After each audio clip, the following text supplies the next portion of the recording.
प्यार। प्यार एक ऐसा एहसास है जो हर इंसान को अपनी लाइफ में चाहिए। इवन जिस इंसान से हम प्यार करते हैं, उसे सच में पता तो होना चाहिए कि हम उसे किस लेवल का प्यार करते हैं। इसलिए आज मैं आपको उस लेवल के इंग्लिश सेंटेंसेस बताऊँगा, जिनका यूज़ करके आप अपने प्यार का इज़हार कर सको और अपने प्यार को इम्प्रेस कर सको। तो चलिए शुरू करते हैं। फर्स्ट है दोस्तों, मैं इस दुनिया में सबसे ज़्यादा तुमसे प्यार करता हूँ। अगर हमें सामने वाले पर्सन को ये बताना है कि हम उससे सबसे ज़्यादा प्यार करते हैं, उसे इंग्लिश में कैसे बोलेंगे दोस्तों? I love you more than anything in this world. क्या बोलेंगे दोस्तों? I love you more than anything in this world. ठीक है? सेकंड है दोस्तों, मैं तुम्हें हमेशा प्यार करूँगा।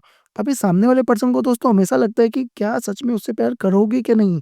अब ये साबित करने के लिए, ये बताने के लिए हमें उसे बताना तो पड़ेगा कि भई मैं तुमसे हमेशा प्यार करूँगा या प्यार करूँगी। तो इसको इंग्लिश में क्या बोलेंगे? I will love you forever. क्या बोलेंगे दोस्तों? I will love you forever. हमेशा, हमेशा के लिए क्या होगा दोस्तों यूज़? फॉरएवर। ठीक है? मैं हर रात तुम्हारे सपने देखता हूँ। अब दोस्तों अगर तुम रात को सो रहे हो और उसे बताना है कि तुम हर रात उसके ही क्या करते हो? सपने देखते हो। अब ऐसे बोलोगे तो अच्छा नहीं लगेगा। इंग्लिश में कैसे बोलोगे दोस्तों?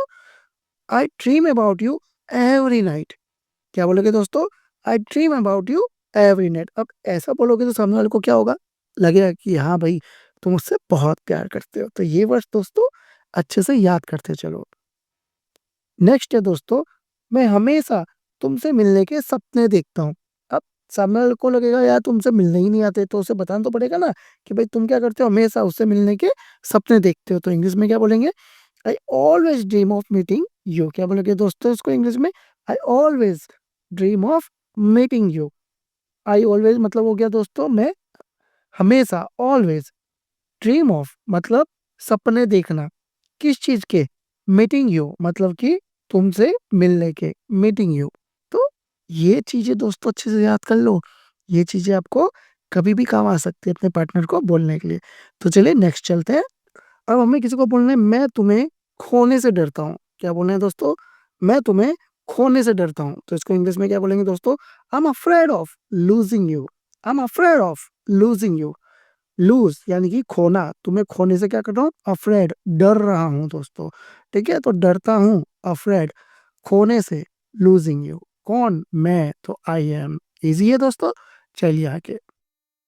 मैं तुम्हें खोना नहीं चाहता, मैं तुम्हें खोना नहीं चाहता। इसको इंग्लिश में क्या बोलेंगे दोस्तों?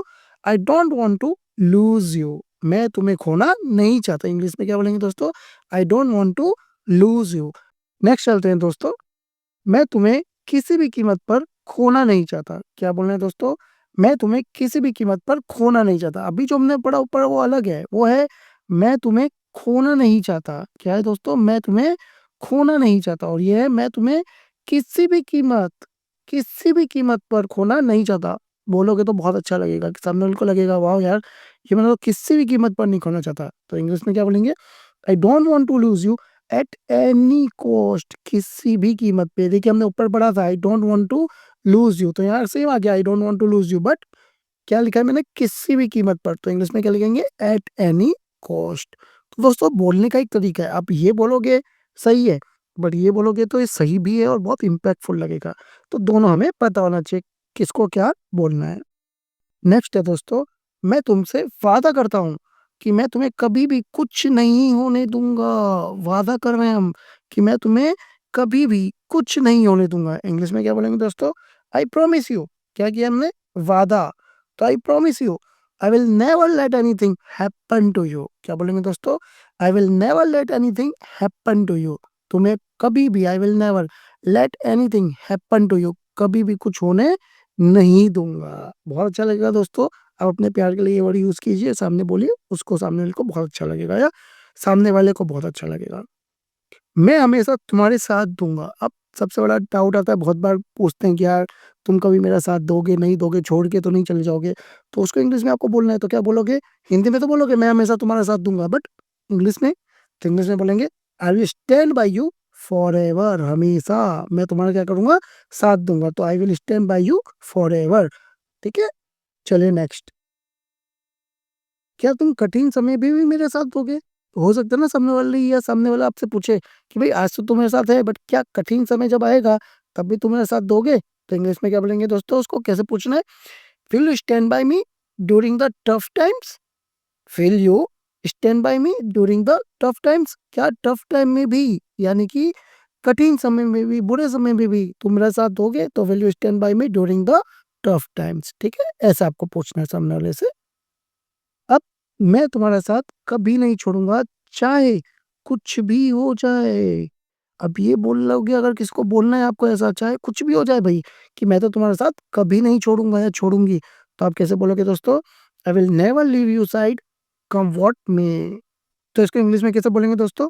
I will never leave your side I will never leave your side come what मे, यानी कि चाहे कुछ भी हो जाए, मैं कभी भी तुम्हारे साथ नहीं छोड़ूँगा या नहीं छोड़ूँगी, ठीक है? चलिए नेक्स्ट चलते हैं दोस्तों। मैं हमेशा तुम्हारा साथ रहना चाहता हूँ। अब अगर तुम्हें किसी को बोलना है कि भाई मैं जो है वो हमेशा तुम्हारे साथ रहना चाहता हूँ या रहना चाहती हूँ, तो इंग्लिश में क्या बोलेंगे दोस्तों? I want to be with you forever, यानी कि हमेशा फॉरएवर मैं क्या करना चाहता हूँ या मैं क्या क्या करना चाहती हूँ? आई वांट टू बी, मैं तुम्हारे साथ क्या करना चाहता हूँ? रहना चाहती हूँ विथ यू फॉरएवर। ईज़ी, आपको ईज़िली समझ में आ रहा है? ये सब आप अच्छे से लर्न कर लीजिए, सामने वाले को आपको कभी भी ज़रूरत पड़ सकती है इन सब वर्ड्स की। फिर मैं तुम्हारे लिए कुछ भी कर सकता हूँ। अब सामने वाले को आपको क्या बोलना है? मैं तुम्हारे लिए कुछ भी कर सकता हूँ। तो क्या लिखो बोलोगे इंग्लिश में? I can do anything for you. मैं तुम्हारे लिए anything for you, can do कुछ भी कर सकता हूँ, एनीथिंग किसके लिए? तुम्हारे लिए। तो इसीलिए आपको समझ में आ रहा है? ये सब वर्ड्स आप याद कर लो अच्छे से, क्योंकि देखिए आप रिलेशन में हो या सामने वाले को प्रपोज़ करने वाले हो, वो हाँ बोल देगी, तो ये सब वर्ड्स की आपको कभी भी ज़रूरत पड़ सकती है दोस्तों।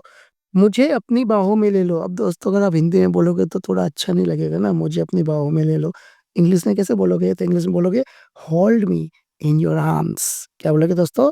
Hold me in your arms. ये तो बहुत इंपॉर्टेंट वर्ड है, आपको आना ही चाहिए दोस्तों, ठीक है? चलिए नेक्स्ट, प्लीज़ मुझे गले लगा लो। अब कभी-कभी क्या होता है दोस्तों, हमें अच्छा नहीं लगता, हम थोड़ा-सा सैड फ़ील करते हैं, अब हमें सामने को लग रहा है कि चाहते हैं हम उसके साथ हग वगैरह करना, तो आप बोलोगे गले लगा लो, थोड़ा-सा यार मज़ा नहीं आएगा, पर्सनली बता रहा हूँ। तो आपको इंग्लिश में कैसे बोलना है? प्लीज़ हग मी। क्या बोलना है दोस्तों? प्लीज़ हग मी। ये हग वो वाला हग नहीं है, याद रखना दोस्तों, ये गले लगाने वाला हग है। तो प्लीज़ हग मी। क्या बोलना है दोस्तों? प्लीज़ हग मी। बहुत अच्छा लगेगा सामने वाले को, ऐसे ही बोलना, ठीक है? ये मत बोलना, थोड़ा-सा अच्छा कम लगेगा। तुम मेरे लिए सब कुछ हो। अब ये दोस्तों ऐसी चीज़ है जो हम सबके लिए बोलते हैं, ज़रूरी नहीं है कि गर्लफ्रेंड बॉयफ्रेंड के लिए ही बोलो, किसी के लिए भी ये वर्ड हम बोल सकते हैं। बहुत अच्छा कोई दोस्त है उसके लिए भी हम ये वर्ड यूज़ कर सकते हैं। तब क्या बोलेंगे दोस्तों? यू आर माई एवरीथिंग, तुम मेरे लिए सब कुछ हो। एक तो एकदम ईज़ी तरीका है, दूसरा भी बोल सकते हैं, you are everything to me. अब एक ही चीज़ है, ऐसे बोल लो या ऐसे बोल लो, या दोनों ही अच्छे नहीं लग रहे, ये भी मज़ा नहीं आ रहा है, ये भी मज़ा नहीं आ रहा, तो तीसरा भी यूज़ कर सकते हो क्या? You mean everything to me. You mean everything to me. ये थोड़ा हाई लेवल का होता है। अगर आपको थोड़े सामने वाले के सामने वर्ड ज़्यादा मारना है, मतलब लगता है कि यार वाओ! आप में कुछ वाओ वाली बात है, तो आपको क्या करना है? You mean everything to me. Otherwise ये दोनों एकदम नॉर्मल इंग्लिश है, ठीक है? चलिए नेक्स्ट चलते हैं दोस्तों। तुम मेरी दुनिया हो। अब दुनिया तो आप समझ सकते हो ना, अभी कोई भी गर्लफ्रेंड है, आपकी वाइफ़ है, आपका हस्बैंड है, आपका बॉयफ्रेंड है, आपका छोटा बच्चा है, बच्ची है, आपकी मम्मी है, पापा हैं, बहुत जिगरी दोस्त है, कोई भी है। अब वो आपकी क्या है दोस्तों? दुनिया ही है ना। अब आपको सामने वाले को बताना है कि यार तुम मेरी दुनिया हो, तो कैसे बताओगे? तो यू आर माई वर्ल्ड। क्या बोलोगे दोस्तों? You are my world. अच्छा लगेगा, बोलो। तुम मेरे जीवन साथी हो। अभी अपने पार्टनर, जो आपका पार्टनर है दोस्तों, अब उसे तुम्हें बताना है, ठीक है? तो कैसे बताओगे? तो यू आर माई सोलमेट। भाई तू मेरा कोई नॉर्मल आलतू-फालतू मित्र नहीं है, या आलतू-फालतू मित्रनी नहीं है। तू क्या है? You are my soulmate. भाई जीवन साथी हो तुम मेरे, तुमसे ही शादी होगी मेरी। तो क्या बोलोगे? सोलमेट, ठीक है? तुम मेरी सपनों की रानी हो। कभी-कभी होता है ना यार, सामने वाली हमसे पूछती है, यार तू तो मेरे साथ टाइम पास कर रहा है, तेरे को मेरे से प्यार नहीं है, कुछ नहीं है। बट तुम क्या बोलना चाहते हो? नहीं भाई ऐसा कुछ नहीं है, तुम तो मेरे सपनों की रानी हो। अब ऐसा बोलोगे तो नहीं समझेगी यार, बोलेगी क्या ही डायलॉग मारा है फ़िल्मी। अच्छा बोलो ना, थोड़ा लगे जो फ़िल्मी नहीं है। उसके लिए क्या बोलना है? You are my dream girl. गाना भी था ना ड्रीम गर्ल, तो ये वही है, you are my dream girl दोस्तों। ठीक है? नेक्स्ट आते हैं दोस्तों। हम एक दूसरे के लिए बने हैं। अब कभी-कभी क्या होता है सामने वाला समझता नहीं है। अब हमें इसे समझाना है कि भई हम तो क्या एक दूसरे के लिए बने हैं। तो उसको इंग्लिश में आपको कैसे बोलना है दोस्तों? We are made for each other. भई हम एक दूसरे के लिए ही बने हैं, कोई टाइम पास नहीं है। We are made for each other. चलिए नेक्स्ट चलते हैं दोस्तों। मैं तुम्हारे बिना कुछ भी नहीं हूँ। सामने वाले को कभी-कभी समझाना पड़ता है कि भई तुझे क्या लग रहा है कि मैं टाइम पास कर रहा हूँ? नहीं, मैं तुम्हारे बिना कुछ भी नहीं हूँ। अभी किसी को बताना है तो इंग्लिश में कैसे बोलोगे दोस्तों? तो I am nothing without you. क्या बोलेंगे दोस्तों? I am nothing without you. ठीक है दोस्तों? तो ये मैंने आज आपको कुछ सेंटेंसेस बताए। आई होप आपको अच्छा लगा होगा।